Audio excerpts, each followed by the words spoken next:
Rachel Reeves has done it again.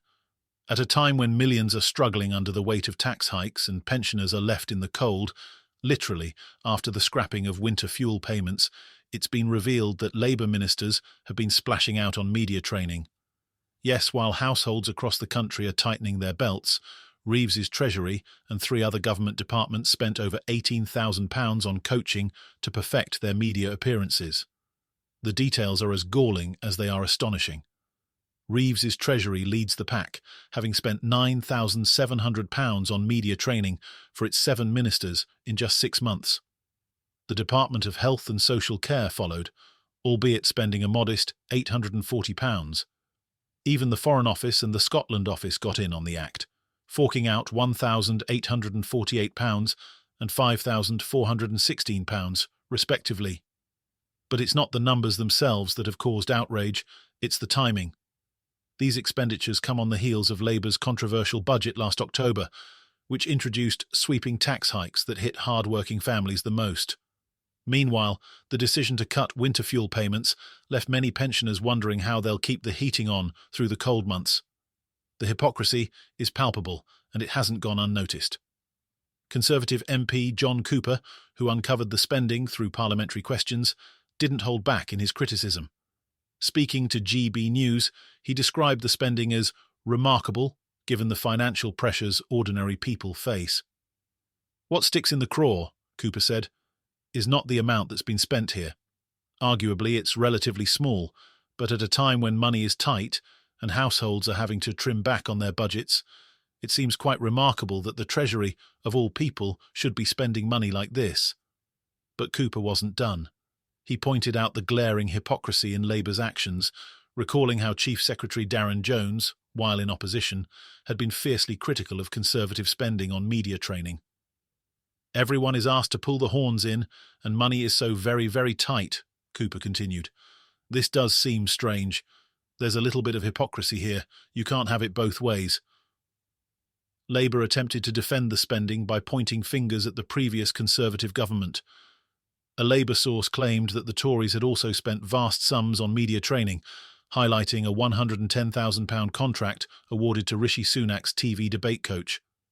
But the deflection did little to quell the growing criticism. Instead, it has only fueled public frustration, with many viewing Labour's response as a weak attempt to dodge accountability. And as if Labour's economic controversies weren't enough, Reeves faced a blistering critique from economic expert Julian Jessop, who took aim at the Chancellor's handling of the economy. His fiery remarks left no doubt about his stance, claiming Reeves has crashed the economy in a way that Liz Truss didn't. Are we heading towards another crash of the economy? Well, I'm going to be careful what I say because I don't want to receive a letter from Rachel Reeves. But I think the key point is that Rachel Reeves has indeed crashed the economy in a way that Liz Truss didn't.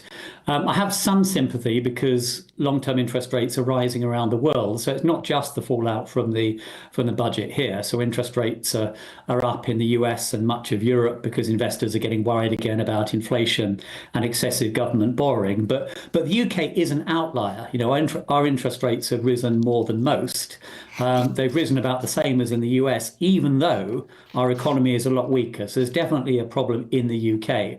And I think that is the fallout from the budget. So investors are worried that the extra government spending is going to push up inflation, prevent the Bank of England from cutting rates. They're worried quite correctly that the increases in tax are going to slow the economy and actually end up raising less money than would otherwise have done.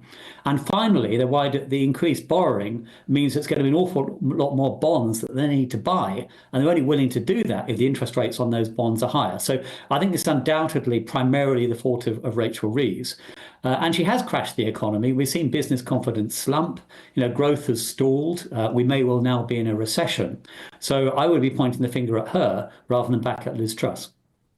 Julian Jessop delivering a scathing critique of Rachel Reeves, accusing her of unprecedented economic mismanagement and comparing her failures to Liz Truss's infamous short-lived tenure.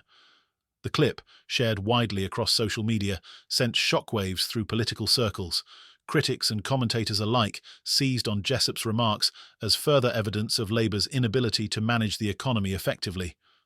Meanwhile, the public outrage continues to grow, with ordinary citizens questioning why they're being made to bear the brunt of Labour's fiscal decisions, while ministers receive training to dodge tough questions. In a separate but equally explosive controversy, Labour leader Sir Keir Starmer found himself under fire for blocking a Conservative amendment calling for a national inquiry into grooming gangs. A recent YouGov poll revealed that more than 76% of Britons support such an inquiry, making Labour's decision wildly unpopular. The move has sparked accusations that Labour is out of touch with public sentiment and unwilling to confront uncomfortable truths. The poll findings are staggering. A significant majority, 84% of Conservative voters, support a national inquiry, as do 65% of Labour voters. Even Liberal Democrats and Reform UK voters overwhelmingly back the measure at 71% and 91%, respectively.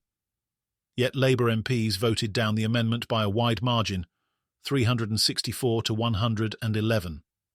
Commentator Matthew Goodwin didn't mince words, calling Labour's stance a national disgrace and accusing the party of prioritising political correctness over justice for victims.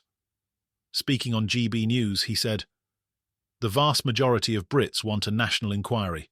This isn't just about political posturing, this is about justice for thousands of victims."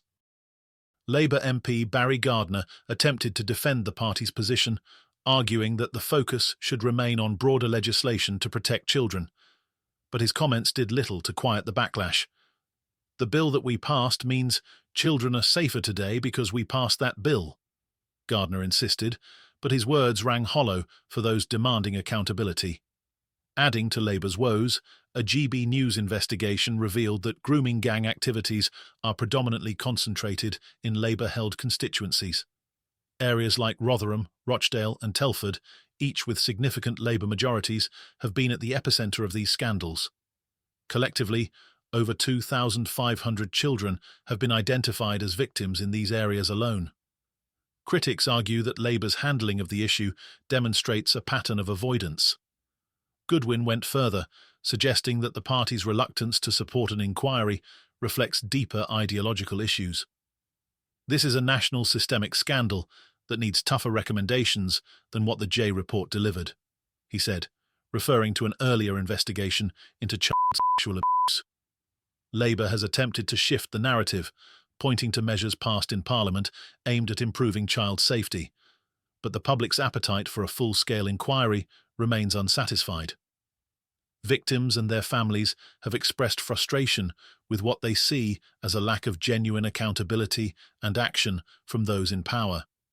Meanwhile, Labour's deflection attempts have only deepened the sense of betrayal. The party claims it supports investigations, putting victims' voices at the heart of the process, but critics argue that its actions tell a different story. By voting down the amendment, they say, Labour has sent a clear message that it isn't willing to confront the systemic failures that allowed these horrific crimes to occur. The twin scandals have left Labour reeling, with public trust in the party plummeting. Rachel Reeves's media training revelations and Keir Starmer's handling of the grooming gangs inquiry have become lightning rods for criticism, exposing what many see as a party out of touch with the struggles and concerns of ordinary Britons. As these controversies continue to dominate headlines, one thing is clear. Labour's attempts to deflect blame and control the narrative are failing. The public is demanding answers and accountability, and it doesn't seem willing to settle for anything less.